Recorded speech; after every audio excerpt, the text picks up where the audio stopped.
Alright guys, what's going on? It's Jack and welcome back to another video, and today we're going to be talking about kind of a spicy little topic in relation to Splitgate 2 and in just first-person shooters in general, or should I say pretty much any multiplayer shooter in general, and that is the aim assist discussion. And it's going to be mainly about Splitgate. As of the time of this recording, I literally just checked my Steam profile before starting my recording of this particular commentary, and I just have under 48 hours of game time in Splitgate 2.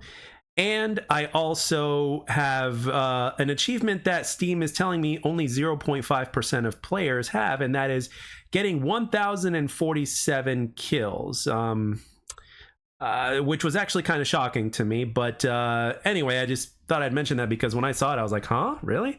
And that was on May 31st. Hopefully there's like a glitch and that's not true, but I'm just as surprised as anybody. Hopefully it's a glitch, because that's really hard to believe. Maybe one of the devs can get in touch with me about that and basically confirm or deny it. But let's get into the topic. And as far as this gameplay is concerned, I just finished a session before calling it a night, and this was again, it was my day off, and I spent so many hours playing, including streaming. And you know, I think this gameplay does a pretty good idea of adaptation, because quite frankly, when I first started playing, and if you look at some of my older gameplays, which you will probably see as time goes on, because I have a bunch of them saved up, and sometimes I'll use old ones, sometimes I'll use new ones, sometimes I don't know which one I'm using, just truth be told. I could do a better job at that, but this one in particular was one of my more recent ones. I think it's my most recent one. And basically, when I first started, you know, especially when you look at my older gameplays, you will see that my aim was kind of all over the place, and I was missing shots all over the place, and it was just something. It's as if I never touched a first-person shooter before. But as you guys know, for those of you guys that have been playing first-person shooters for a while, you will know that every single game, regardless of how similar it may be to another game, every game doesn't necessarily feel the same, right? Even going from older Call of Duty games to current Call of Duty games, older Halo games to current Halo games, etc., they don't all feel the same. Every iteration of every game is going to feel different. Even Splitgate 1, which I played some of, by the way, again, doesn't feel like Splitgate 2, at least not exactly the same. Of course, there's some similarities here and there and stuff like that, but for the most part, it's not the same, right? Okay, so let's continue on with the topic here. I am here to say that in my humble opinion, after playing first-person shooters for ever since, let's say, 2003 to now, and then obviously over the last 13 years, give or take, I've been playing them pretty damn consistently as far as multiplayer first-person shooters are concerned.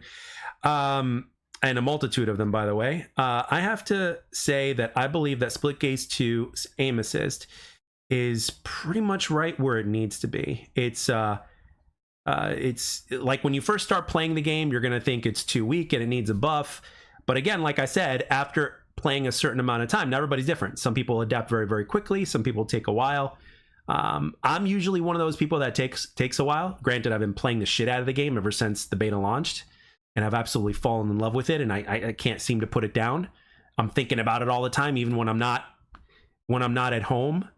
It's like a fucking relationship at this point, man.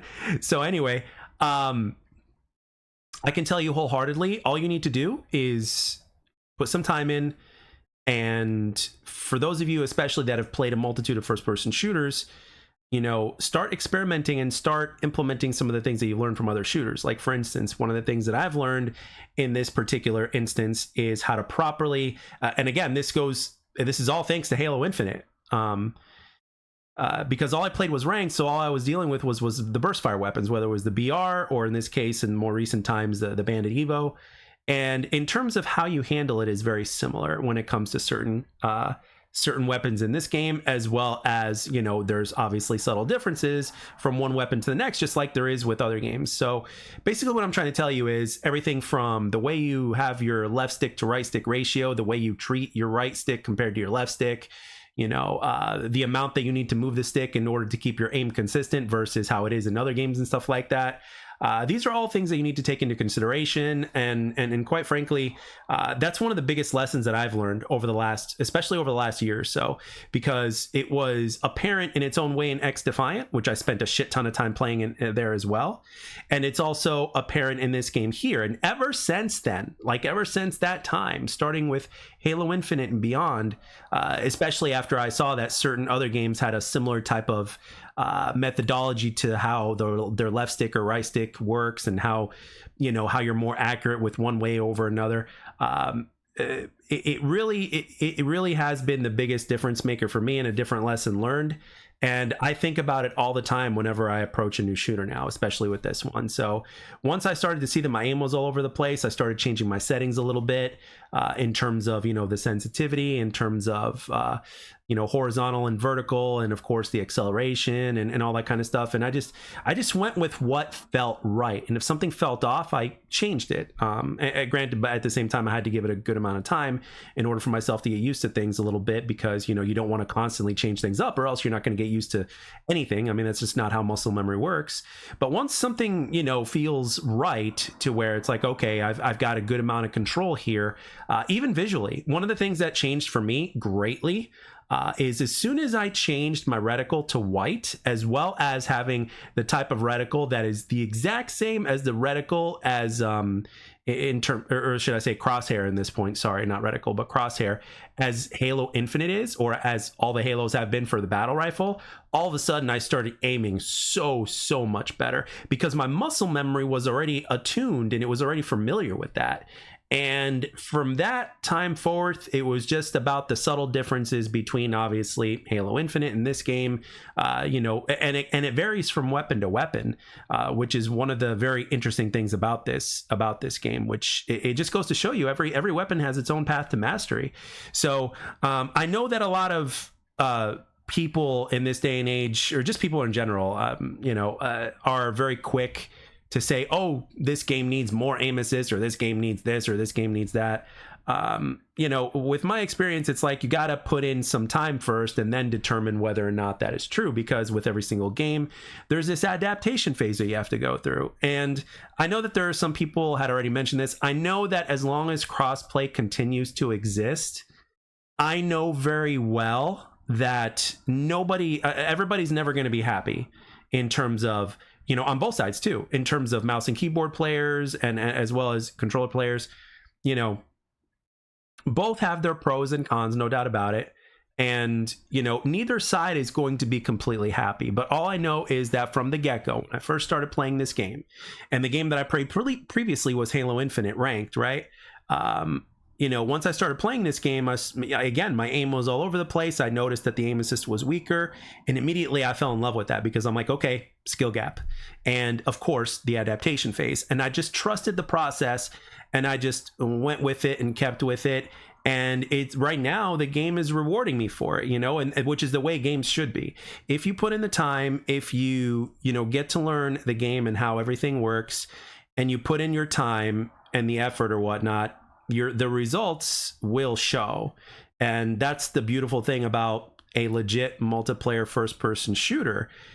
It rewards you for your time invested in your craft, so to speak, right? Now, granted, I still very much consider myself a casual.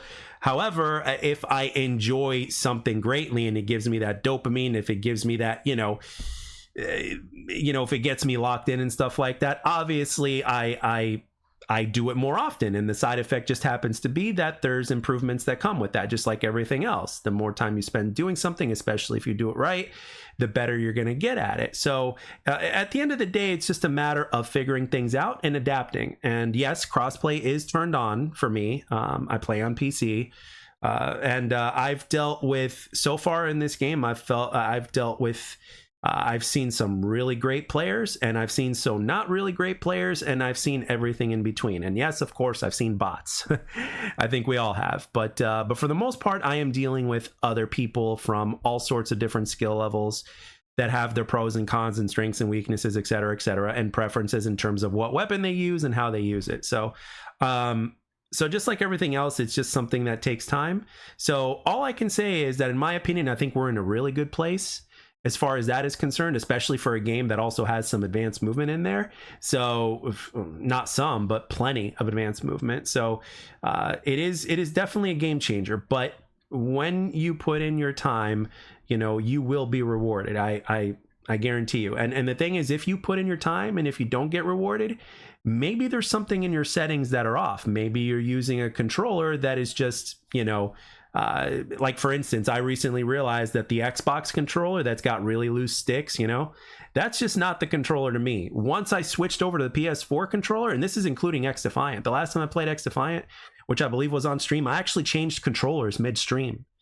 And within a few games, if not right away, it was very apparent that I just aim better with a PS4 controller or even a PS5 controller because of the fact that the sticks have more resistance on them as opposed to being super duper loose. You know what I mean? And for me, that makes it easier to stabilize my aim.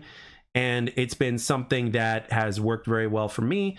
And, you know, with taking my experience into account, I hope that's something that you guys take into account, because a lot of people will say, well, the best controller is the one that, you know, has the more buttons to use, you know, so you can, you know, customize your buttons, have more options, blah, blah. And I would say that that's only a partial, I only agree with that partially, because the sticks are much more important in my opinion.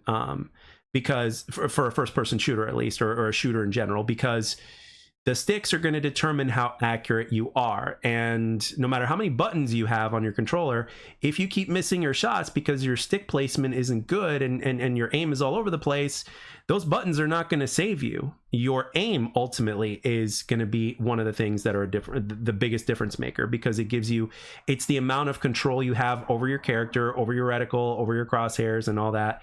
That is what's going to determine everything. And of course, this decision making.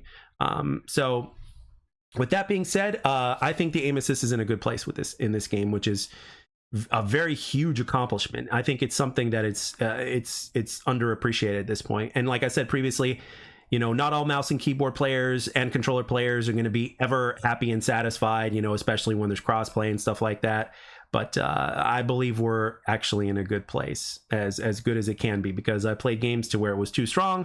I played with games to where it was, you know, weaker, but still too strong, et cetera, et cetera. So, you know, it is what it is, but we're actually in a really good place with this game. So anyway, with that being said, guys, I want to know in the comment section down below, especially from those of you guys that have put in a good amount of time with X Defiant, let me know your thoughts and opinions on the matter. You know, all thoughts and opinions are welcome here, as you know, as long as they're respectful, obviously.